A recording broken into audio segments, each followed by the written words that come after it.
niko na jambo moja tu, na hili jambo la kuja kwa ndugu zetu kutoka Nyanza, ndugu James Erengo. Mimi nataka kusema asante sana. Niliona ukiwa kwa runinga ukienda State House kutetea watu wako, na ulifanya vizuri kwa sababu niliona ulikuja na kikapu imejaa more than 2.5 billion shillings. Hiyo ndio good leadership. Asante sana, endelea hivyo. Pigeni na makofi. Lakini nataka kuomba ndugu yangu mzee mwenye ananishika mkono parliament, Baba Oburu, naomba waambie baba, sisi hapa nimekuwa Homa Bay, nimeona viongozi wote wanasema 2027 wako nyuma ya William Samoei Ruto. Lakini mkija hapa kama ODM mnaambia Sifuna aseme sisi tuko opposition.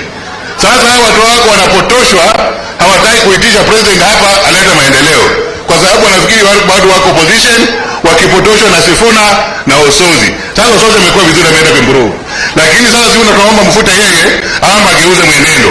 Tunataka raundi hii watu wa Vihiga wakuje waende State House walete mifugo mali hapa kama nyinyi. Namna hiyo, kwa sababu Homa Bay president alipata kura 3,000 peke yake, na kufikia sasa hivi ameongeza bilioni 10,000. Siaya president alipata kura kabla 10,000 sijui, lakini amepata more than 5 billion, anataka kuongezeka. Hapa Vihiga mlipata 25%, na sijaona kwenda kuleta mali hapa, kwa sababu nyinyi mnadanganywa, mseme mko opposition na Sifuna na mnakataa kuleta president hapa. Mchange mwenendo wenu na mlete president hapa kupitia prime cabinet secretary. Tunataka tu president akuje hapa tuone kabla ya maendeleo. Mungu awabariki. Jambo la pili, nimesikia bwana Agoi ukiongea hapa vitu, lakini nataka kuambia Agoi, nyinyi mlisaini mkataba ya 30%. ODM hatukusaini mkataba ya anything. So when you come here, you should tell us where our 30% is as a region. Hiyo nitakusikiza. Lakini wewe ukikuja hapa ukianza kulaumu ODM is not in government. For heaven's sake, you are in government. Give our people the 30% they were asked that they will be given. Then we listen to you. Jambo la mwisho, mimi I want now to speak as ODM because I'm the deputy party leader of ODM. Leo nimeamuka asubuhi, nimeona magazeti ati wanasema ODM has been tamed. Tamed by who and tamed when? That because Orengo has gone to State House to bargain for his people, that now ODM has been tamed. ODM is the party that has stood for Kenyans. We may have changed our tactic from hard tacos to soft tacos, but we are for the people of Kenya. And we will continue to fight for the people of Kenya. And that is why we have a 10-point agenda MOU addressing the issues of Kenyans, including devolution, where we are asking for only 450 billion. Bwana PCS, when you go back to Nairobi, tell the president that we as ODM, we are peaceful, we will continue to push for the interest of this country, but we have that MOU of 10 points. Let him not forget the 10 points agenda. Ladies and gentlemen, today in Sabatia constituency, Vihiga County,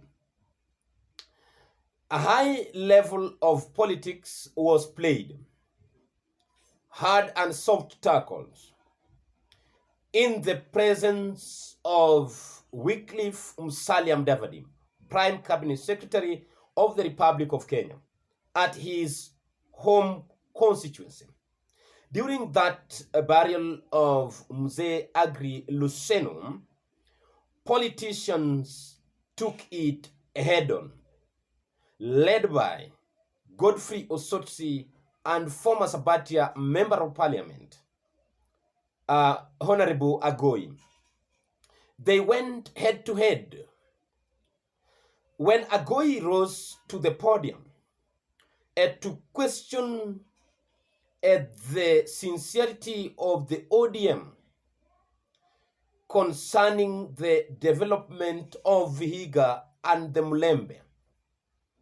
And Agoi asked the ODM leadership, and he directed this question to Godfrey Osotsi, that why is it that the Luo Nyanza, where Ruto did not get as much votes as he did in Vihiga, are reaping the dividend of other Kenyans.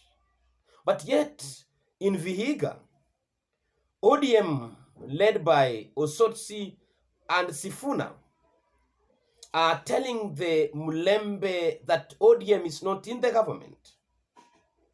They are not encouraging the Mulembe leaders.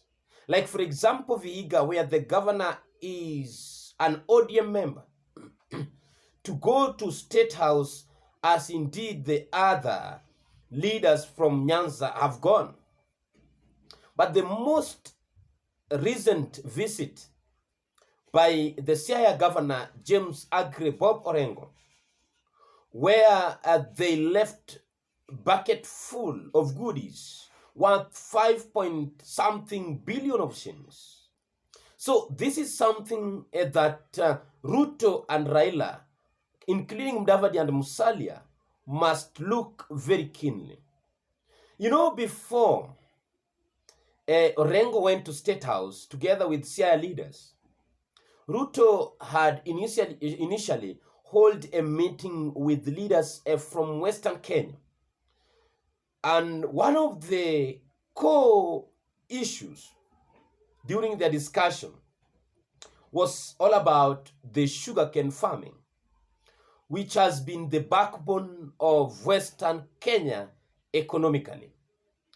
And before that, you've seen the president going to Western Kenya to do some projects in different parts of Western counties, including launching the airstrip in Bungoma, giving sugarcane bonuses to sugarcane farmers in both Trans Nzoia and Mumias, among other things that he had promised and done. But it is not enough. Why? There is this feeling that apart from voting to President William Ruto, their lion's share of their votes have always ended up in Raila Odinga's vote basket.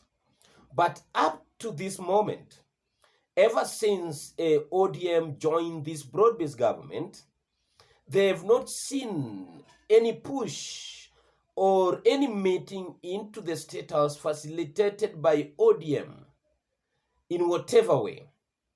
This has raised eyebrows.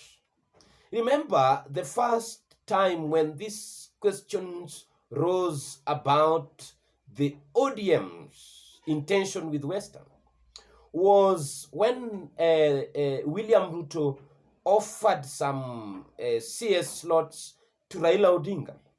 And the position of CS for Treasury was highly anticipated to be for Wycliffe Ambetha Oparanya, because before 2022 general election, Raila had gave us a blueprint of how his government will look like, and Wycliffe Ambetha Oparanya was favored by the position of CS for Treasury. But by bad luck, that was never to be. But when this opportunity came again, availed itself, Oparanya was thrown into the docket of cooperatives. And the CS for Treasury, which many people think that Oparanya will have, went to a Luo by the name John Mbadingongo. So there is bad blood brewing between the Mulembe leadership and the ODM fraternity. While the people of caliber of Edwin Sifuna, Caleb Hamisi, Godfrey Osotsi remain steadfast that ODM is not in government and they cannot support William Ruto a second term. There is a word which Godfrey Osotsi used today to signify a possibility of betrayal in the future.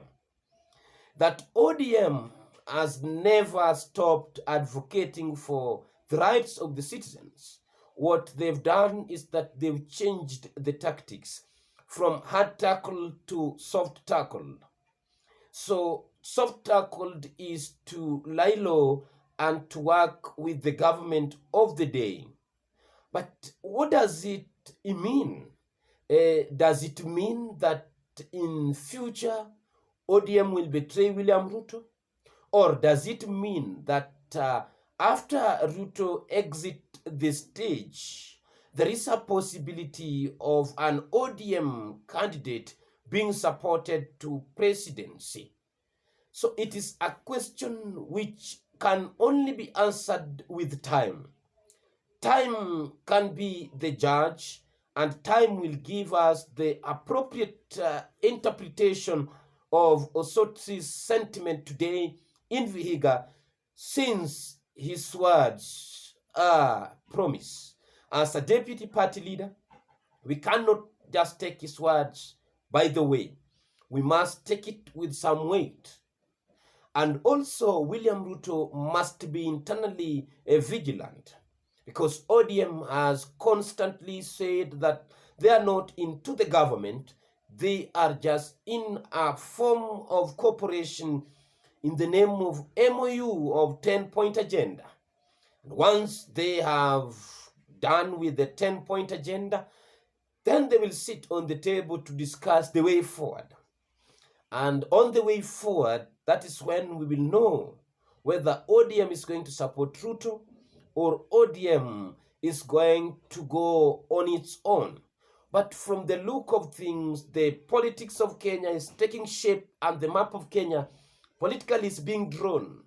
And before 2027, Kenyans would have decided, Kenyans would have known the plans and the available options to choose from, whether the candidacy of the united opposition will be the one to be chosen, or William Ruto will be given another opportunity to prove to Kenyans that indeed he needs more time to do so. So, ladies and gentlemen, the votes can be voted, can be casted. The votes can be counted, but the winner of the election means something else. The winner means the person who will be announced by IEBC. Do not bank on the votes. Do not be swayed by the crowd attending political rallies. No. Be swayed or be convinced by the figures that will reflect at the end of the day.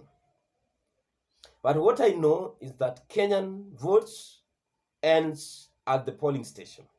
The rest is history. Thank you for your time, and may God bless you.